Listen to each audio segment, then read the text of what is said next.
জীবন্ত মুজিজা আল কোরআনের মধ্যে বলেছেন, ইয়া আইয়ুহাল্লাযীনা আমানু লা তুলহিকুম আমওয়ালুকুম ওয়ালা আওলাদুকুম আন যিকরিল্লাহ। হে বিশ্বাস স্থাপনকারীগণ, তোমরা যারা আল্লাহর প্রতি ঈমান আনয়ন করেছো, তোমরা যারা আল্লাহকে এক বলে স্বীকার করেছো, বিশ্বাস করেছো, তোমাদের সম্পদ তোমাদেরকে যেন ধোঁকায় না ফেলে দেয়। তোমাদের সম্পদ, তোমাদের ছেলে মেয়ে স্ত্রী, এরা যেন তোমাদেরকে দুনিয়ার ধোঁকায় ফেলে না দেয়। আন যিকরিল্লাহ, আর এরা যেন তোমাদেরকে আল্লাহর জিকির থেকে, স্মরণ থেকে দূরে সরিয়ে না দেয়। ওয়ামান ইয়াফআল যালিকা ফাউলাইকা হুমুল খাসিরুন। আর এইগুলি ছেলে মেয়ে স্ত্রী সম্পদ যদি তোমাদেরকে আল্লাহর স্মরণ থেকে দূরে সরিয়ে দেয়, তাহলে তোমরা পথভ্রষ্ট হয়ে যাবে, তাহলে তোমরা গোমরা হয়ে যাবে। এর পরের আয়াতে আল্লাহ সুবহানাহু ওয়া তাআলা বলছেন, ওয়ানফিকু মিম্মা রাযাকনাকুম, তোমরা খরচা করো, আমি যে তোমাদেরকে সম্পদ দিয়েছি, টাকা পয়সা দিয়েছি, সেই সম্পদ থেকে খরচা করো। আপনার পকেটে যে মাল রয়েছে, যে পয়সা আছে, ওই পয়সা আল্লাহ সুবহানাহু ওয়া তাআলা আপনাকে দয়া করে অনুগ্রহ করে দিয়েছেন, ওই মাল আপনাকে দান করতে হবে।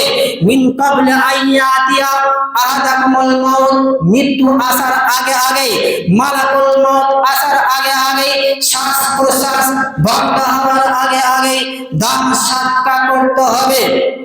যে ব্যক্তি এই পৃথিবীতে দান সদকা করে না, এতিম মিসকিন মসজিদ মাদ্রাসাতে দেয় না, এই ব্যক্তির কাছে মালাকুল মউত যখন আসবে, তার জানটাকে কবজ করার জন্য, তার আত্মাটা বের করার জন্য যখন মালাকুল মউত আসবেন, তখন ওই বদ আত্মা, খারাপ আত্মা, যে পৃথিবীতে দান সদকা করেনি, এই বদ আত্মা, খারাপ আত্মা কি করবে? তার দেহের ভিতরে ছোটাছুটি করতে থাকবে। তখন ওই বদ আত্মাকে মালাকুল মউত ধরবেন, ধরে সজোরে টান মারতে থাকবেন। তখন ওই বদ আত্মা, খারাপ আত্মা বলে উঠবে, ফায়াকুল রাব্বি লাউলা আখরতানি ইলা আজালিন করিব, আই পরওয়ারদিগার, আমাকে আপনি সামান্য পরিমাণ সময় দেন, কিঞ্চিত পরিমাণ সময় দেন, চুল পরিমাণ সময় দেন। সময় নিয়ে কি করব? সালাত আদায় করব না, হজ পালন করব না, সিয়াম পালন করব না। সময় নিয়ে কি করব? দান সদকা করব। এই দান সদকা করব এই জন্য যেন আমার মৃত্যু যন্ত্রণাটা কমে যায়, দূর হয়ে যায়। তাহলে বোঝা যাচ্ছে যারা দান সদকা করবে না, তাদের ওই আত্মা দেহের ভিতরে ছোটাছুটি করবে, মালাকুল মউত ধরবেন, ধরে সজোরে টান মারতে থাকবেন। তখন ওই বদ আত্মা আল্লাহ সুবহানাহু ওয়া তাআলার কাছে সময় চাইবে দান সদকা করার জন্য। কেন? কারণ হচ্ছে এই দান সদকাই পারে মৃত্যুর যন্ত্রণাকে দূর করে দিতে।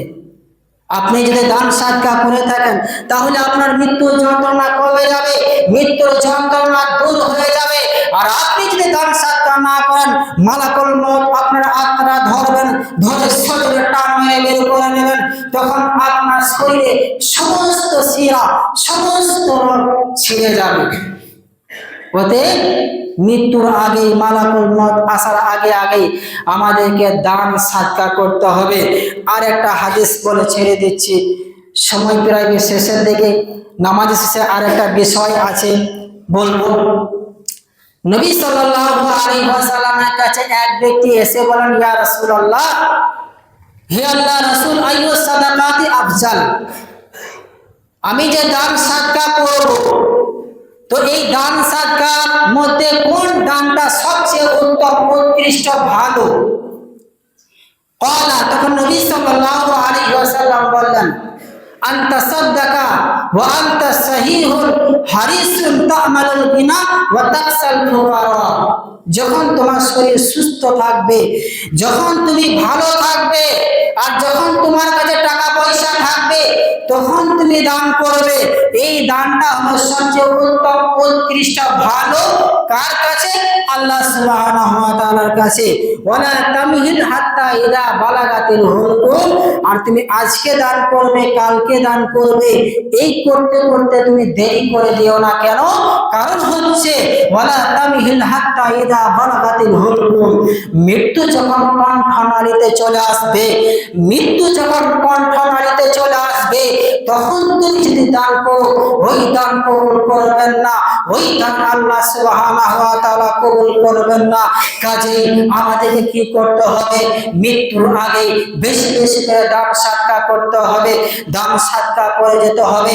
এই দান সাদকা এমন একটা জিনিস, আপনি যদি মসজিদে একটা ফ্যান বা একটা লাইট বা এক গাড়ি বাড়ি বা এক গাড়ি পাথর বা একটা ইট যদি আপনি কিনে দিয়ে যান, তো ওই ইট যতদিন পর্যন্ত থাকবে ততদিন পর্যন্ত আপনি কবরে শুয়ে শুয়ে নেকি পাবেন।